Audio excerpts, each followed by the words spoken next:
Сәлеметсіздер ме, құрметті оқырмандар, қалдарыңыз қалай? Енді біз келдім қайдан деген сұрақта ары қарай тереңдете білеміз. Рухани ілім деген неғұрлым тереңдеуімізге байланысты, неғұрлым тереңдесең, соғұрлым биіктейсің дейді. Яғни бұл ақпараттардың бәрі біз қайдан келгеніміздің бәрі бойымызда бар, ДНК-мызда, жадымызда бәрі сақталған. Біздің мақсатымыз сол өзіміздің кім екенімізді еске түсіру. Оны зерттеп білу емес, еске түсіру деген іздену арқылы өзіміздің кім екенімізді зерттейміз. Енді біз физикалық тәннен ғана тұрмаймыз, жанымыз бар, рухымыз бар екенін алдыңғы эфирлерде айтып өттім.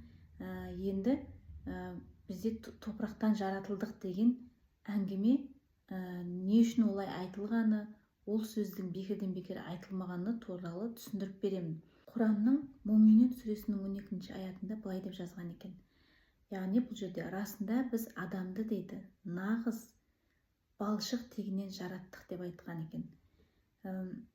Сонда біз адам баласы осы тұрғанда, осы тәнде адам болып өмірге келе салған жоқпыз. Біз бірнеше деңгейлік иерархиялық деңгейлерден өттік. Яғни иерархияның 7 деңгейі бар. Сол 7 деңгейден өтіп, миллиондаған жылдар бойы біз топырақта болдық, өсімдікте болдық, жануарда болдық. Содан кейін барып қана адам болу құқығына ие болдық. Және де адам болғанда ерік еркіндігі заңы, яғни таңдау құқығы бар адам болып өмірге келдік. Бұл бірнеше миллиондаған жылдарды қамтыды. Яғни адам ежелгі жаратылыс. Біз есте жоқ ескі заманда, яғни білмейміз қай уақыт екенін, қандай кезең екенін, Құдайдан бөлініп шығып, мына 7 сатылы өткен жолдары мен айтып кеттім сіздерге, рухтың эволюция заңының 7 сатысы бар деп. Сол 7 сатылы әлемде тәжірибе жинап, сана қалыптастыру үшін саяхаттап жүрген рухпыз. Яғни бұрындары айтылатын табиғаттың әр бөлшегінің жаны бар деп. Біз адам болып жаратылғанға дейін осы иерархияның 7 деңгейін өтіп келеміз. Яғни 4-ші деңгейдің 4-ші сатысына келген кезде ғана адам болып жаратылуға мүмкіндігіміз болды. Оған дейін біз осы басқа деңгейлерді өтіп шығуымыз керек болды. 0 деңгей дегеніміз ол ілкі материяны бойына сақтаған эволюциялық дамудың басын құрайтын 0 өлшемді дүние. Бұл кезде бұл дүниенің 7-ші сатысы ғарыштық вакуум деп аталды. Жаңа айтып кеттік қой, вакуумнан шығып кеңістіктен, одан кейін менталь дүниеге келеді деп. Ілкі материядан құдіретті логос сөз, яғни арқылы жаһан жаралған дейді. Діни кітаптарда, әдеби кітаптарда жазылған. Жаратушы бол деп айтты, болды деген. Яғни оның бәрі бастапқыда сөз ретінде, сөз арқылы жаһан жаралған дейді. 1-ші деңгей. Бұл жерде 1-ші деңгейде өз формасын жадына ұстай алатын кристалдар, минерал кристалдар жатады. Бұл деңгей минералдар дүниесі деп аталады. Бұл жерде эволюцияның дара өлшемді минералдар дүниесі. Бұл дүниеде ерекше орын алатын өмір минералы ол су. Бірінші топырақ, тас, кристалдар, одан кейін бар су. Бұл 1-ші деңгей. 1-ші деңгейден кейін, яғни осының жаңа адам топырақтан жаралды деген осы 1-ші деңгейді айтқысы келген. 2-ші деңгей бұл өсімдіктер дүниесі. Бұл жерде 1-ші қарапайым балдыр, қына деген сияқты мүктен басталады да, одан кейінгі мәдени өсімдіктер, орхидея, лотос деген өсімдіктерге дейін жатады. Бұлар жұп өлшемді деп аталады. Бұл дүниеде тары, күріш, бидай сынды дәнді дақылдар ерекше орынға ие. Олар осы 2-ші деңгейдің жоғарғы кластарына жатады. Одан кейін өсімдік болдық, бірнеше жыл өсімдік болып жаратылдық, соның кластарын өттік. Одан кейін 3-ші өлшем бұл жануарлар дүниесі. Жануарлар дүниесінде 3 өлшемде деп аталады бұлар. Микробтан басталады да жоғарғы дамыған жануарларға дейін аяқталады. бұл жануарлардың ішіндегі ең жақыны, адамға жақыны, адамның досы ол ит. Иттен кейін гот деп ағылшын тілінде солай жазылған. Яғни иттен кейін адамға ауысуға мүмкіндігіміз болды. Төртінші деңгей үш өлшемді физикалық дүниеден дейді.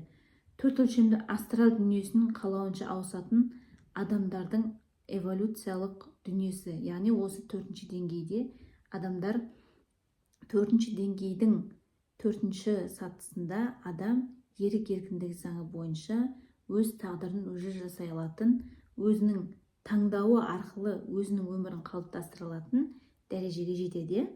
Одан кейін бізде бесінші деңгей.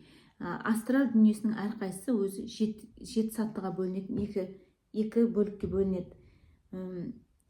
Яғни кейіптелгендер, яғни адамдар, физикалық дүниедегі адамдарға арналған 7 деңгей сатысы бар. Астрал дүниесінің бір бөлігі.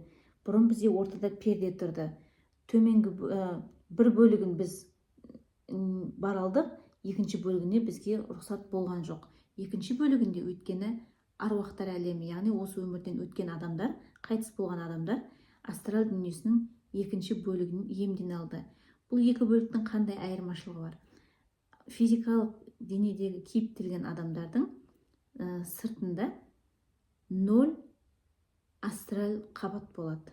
0 астрал қабатпен қамтылған 7 сатысы бар. 0 астрал қабатпен қапталған, ал аруақтар әлемінде ондай 0 астрал деген жоқ. Астрал әлемінің, яғни аруақтар тұратын әлемде, астрал деңгейінде үш өлшемді кеңістікте өмір сүрді да, төртінші өлшем олар үшін менталь әлем болды. Менталь әлемге олар тек қана ұйқы кезінде, медитация кезінде ғана барып отырды. Алтыншы деңгей бұл менталь жаратылыстар дүниесі. Бұл дүниенің әрқайсысында 7 сатыға бөлінетін астрал дүниесі сияқты екі бөліктен тұрады. Менталь дүниенің бір бөлігі физикалық дүниеге кейіптелген адамдарға арналған. Ол жерде де 0 менталь денемен қапталған болады. 7 сатысы бар, 7 денесі болады бұнда да. Ал аруақтар 0 менталь денесі болмайды. Менталь дүниесінің келесі бөлігінің, яғни ол физикалық және астрал дүниелерден қайтыс болған жандар өмір сүреді менталь дүниеде. Бұдан кейінгі 7-ші деңгей, эволюцияның ең биік деңгейі, гиперкеңістік мекендейтін биік тіршілік иелері, яғни ғарыш құрылысшыларының дүниесі болып аталады. Одан әрі сыңғырлаған сфера дүниесі, яғни тәж өмір деген деңгей бар. Ғарыш квалификациясы бойынша, яғни жіктеуі бойынша ғарыштың, адамзат қазір 6-шы саты, эволюцияның 5-ші сатысында және тіршіліктің 4-ші деңгейінде тұр екенбіз. Яғни планета, адамзат жалпы астрал дүниесіне ауысқалы жатыр. Получается, 4-ші деңгейден 5-ші деңгейге, яғни 5D дегеніміз сол. Жер планетасы ауысайын деп жатыр.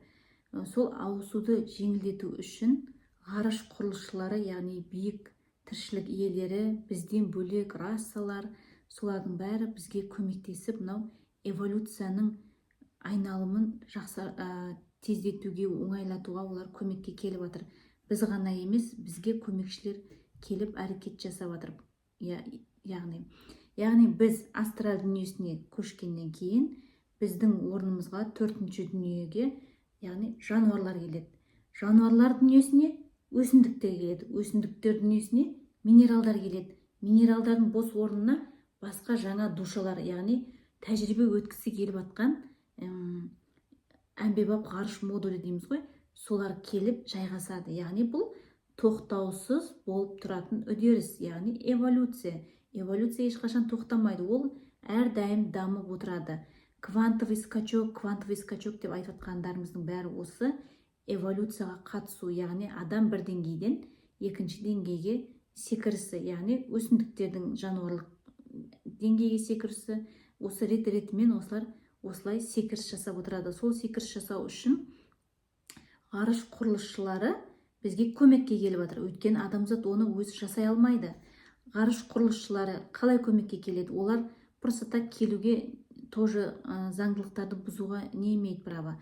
Олар келеді физикалық дүниеде, кәдімгі мен, сіз, осы біздің араларымызда жүрген ол адамдар. Ақсарбас атамыздың кітабында былай деп жазылған екен: сыннан өтпеген өсімдік, жануар, тіпті адамдардың монадалары өз эволюциясын минералдар дүниесінде жалғастырады. Яғни біз қазір өзгерістерді қабылдап, осы планеталық көшке ілесіп, мынау тылсымнан келген ілімдерді, ғарыштық ілімдерді игермесек, өткен өмірден алып келген сабақтарымызды өтпесек, өзіміздің кім екенімізді зерттемесек, білмесек, мынау, яғни бұл сын дегені осы нәрселер ғой бізден талап етіп отқан. Осыларды білмесек, біз әу баста жаралғандағы сол топырақ қалпымызға қайтып келеміз. Сонда сіздің 4000, 5000 өміріңіз, оның артында миллиондаған жыл өсімдік, жаңағы жануар болған өмірлеріңіздің бәрі жоқ болып кетеді, жойылып кетеді. Яғни бұл қазір біз келе жатқан жол эволюция деп аталса, онда сіз инволюцияға ұшырайсыз. Бұл ең үлкен жаза. Ол діндегі тозақ өрті деген сіздер айтып жүрген нәрсенің бәрі жолда қалады, бұның бәрі жолда қалады. Сіз сонда бүкіл өткен жолыңызды жоққа шығарып жібересіз. Қайтадан осы қиыншылықпен, қайтадан эволюцияның бойымен қайтып дамып, осы бүгінгі күнгі деңгейіңізге жету үшін қаншама уақыт, қаншама күш керек оның бәріне. Ол өте қиын болады. Сол үшін мен барлықтарыңызды үндеймін сіздерге. Барынша мына білімді отвергать етіп, білімді жоққа шығарып, бұл теріс ағым деп ойлап, өздеріңіз шатасып жатсыздар. Адамда ерік-еркіндік заңы, ғарыштың бекіткен заңы, ерік-еркіндігі заңы, яғни таңдау құқысы бар. Сіз дінмен кетесіз ба, жоқ мүлде вообще басқа сектамен кетесіз ба, жоқ әлде мына ғарыштың ғылымдарын аласыз ба, эволюцияға ілесесіз ба, сізді ешкім келіп желкеңізден шұқып тұрып, басыңыздан ұрып тұрып, мынаны таңда деп ешкім айтпайды. Бірақ жүрегіңіздегі Құдай сізге импульс ретінде беріп отырады. Мына жолға түсші, мына жолға, мынаны таңдашы, мынаны ізденші деп белгі берген кезде біз оны бағаламаймыз, елемейміз. Бұл жолда ешкімді зорлау, еркінен тыс қинау деген әңгіме жоқ. Өз қалауыңызбен, өзіңіз санаңыз арқылы осы рухани ілімдерге келесіз. Енді қазір өткен жолдарымен кармалық сабақтар туралы айттым. Сол кармаларыңызды ең алдымен осы кармаларды өтеу керек. Және де сол карманың биік шыңында 5-ші деңгейінде ұлт кармасы тұрды.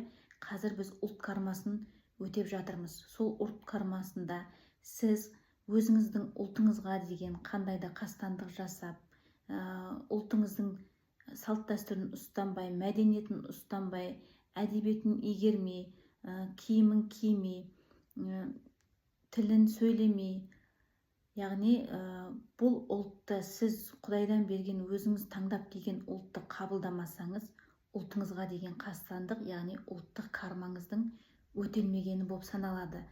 Бұл ұлттық кармаға өтеуге бізге ең үлкен кедергілердің бірі, яғни эгрегорлардың бірі, бұл дін.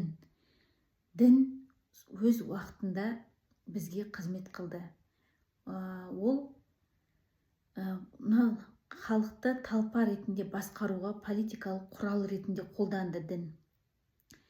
Діннің, яғни ислам діні ғой енді. Ислам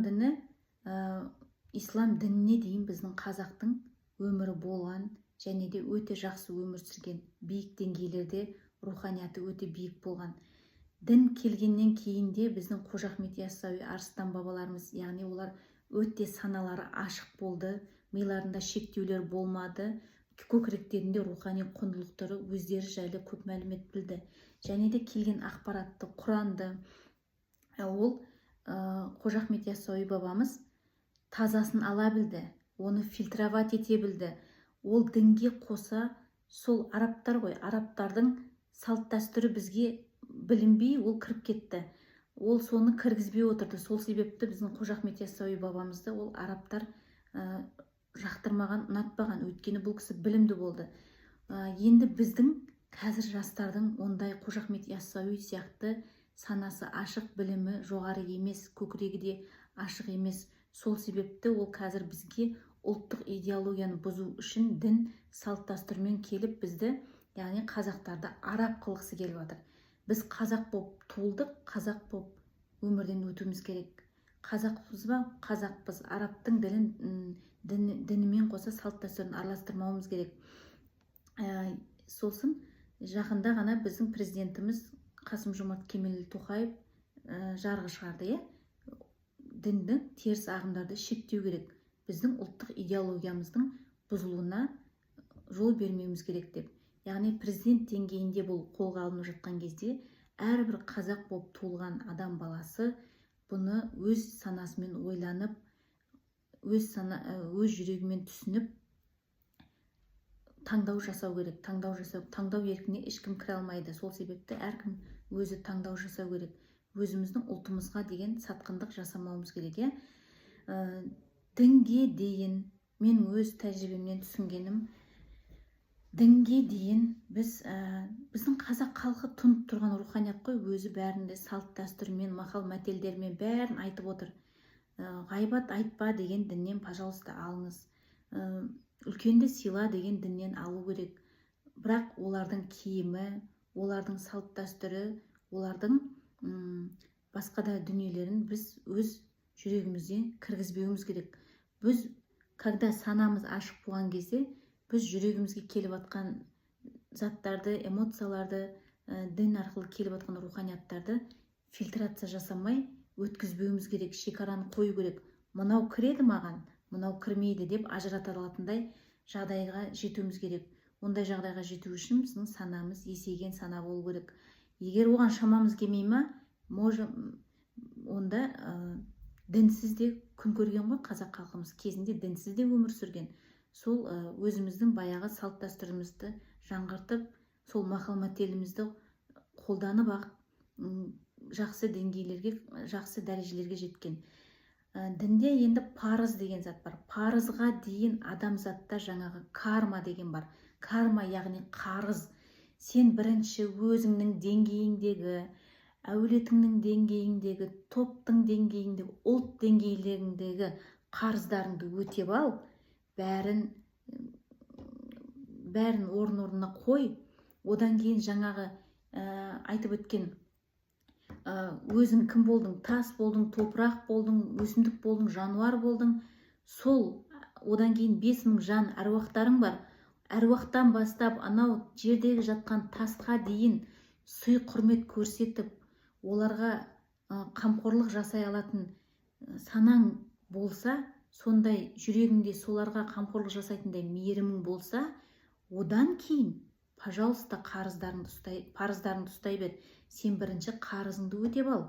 Қарызыңды өтеп болғаннан кейін парыздарыңды өтесің. Қажылықтың өзінде қазір бизнеске айналдырып жатыр, оны білесіздер. Егер сіз сондай бір жақсылық жасағыңыз келіп жатыр екен, парызыңызды өтегіңіз келіп жатса, алдымен айналаңыздағы адамдарға жақсылық жасаңыз, туған туысқандарыңызға жақсылық жасаңыз, үйі жоқ көп балалы отбасына үй әперіңіз, мешіт салғанша.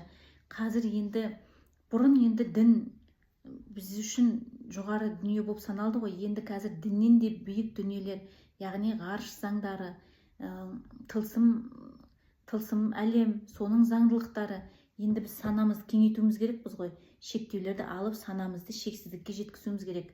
Абай атамыздың бір өлеңінде былай деген екен: кейбірі қажыға барып жүр, болмаса да қаш парыз, мұсылмандық ой ойлап, өтеген қашан ол қарыз дейді.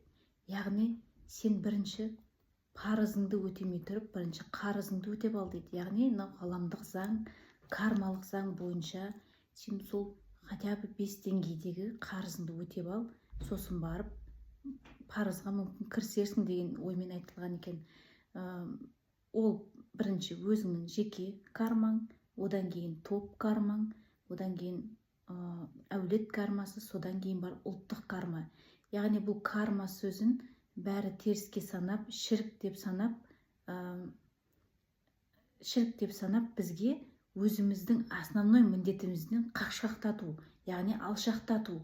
Дін сол парызыңды сен қажылыққа барсаң мынанша күнәң жабылып кетеді, мешіт салсаң мынанша күнәң жабылып кетеді деген сияқты бізді өзіміздің негізгі қарыздарымыздан алшақтату. Карма деген қарыз дегенге саяды ғой.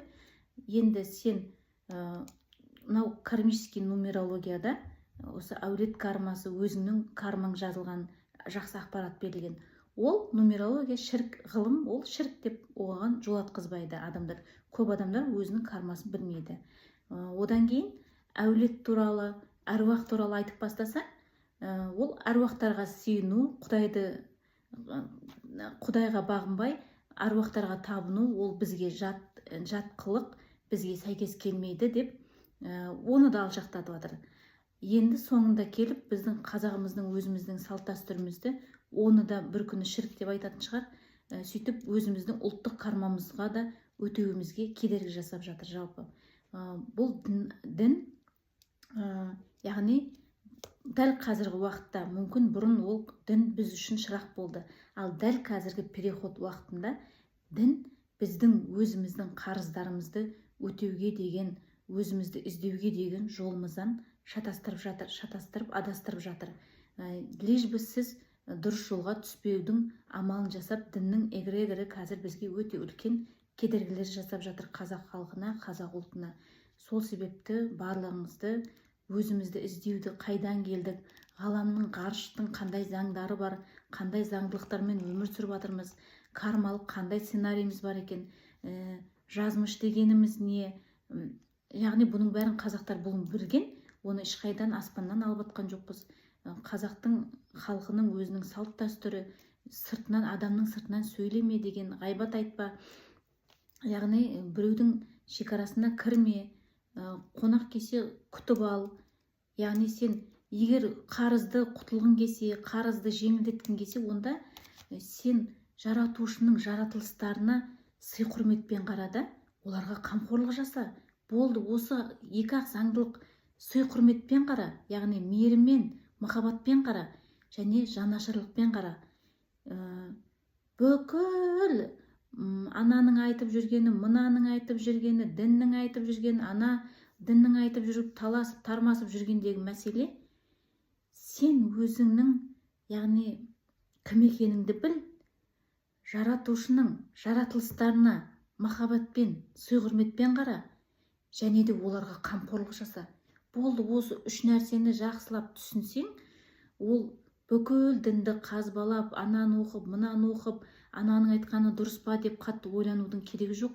Мынау Ақсарбас атаның кітабында эволюция заңдарын, карма заңдарын, біздің иерархия заңдары, яғни осы иерархияның біз қайдан келдік, біз адам болып жаратылғанға дейін миллиондаған жылдар топырақ болдық, өсімдік болдық, жануар болдық, одан кейінгі 4000-5000 өмір жандарымыздың аруақтары бар.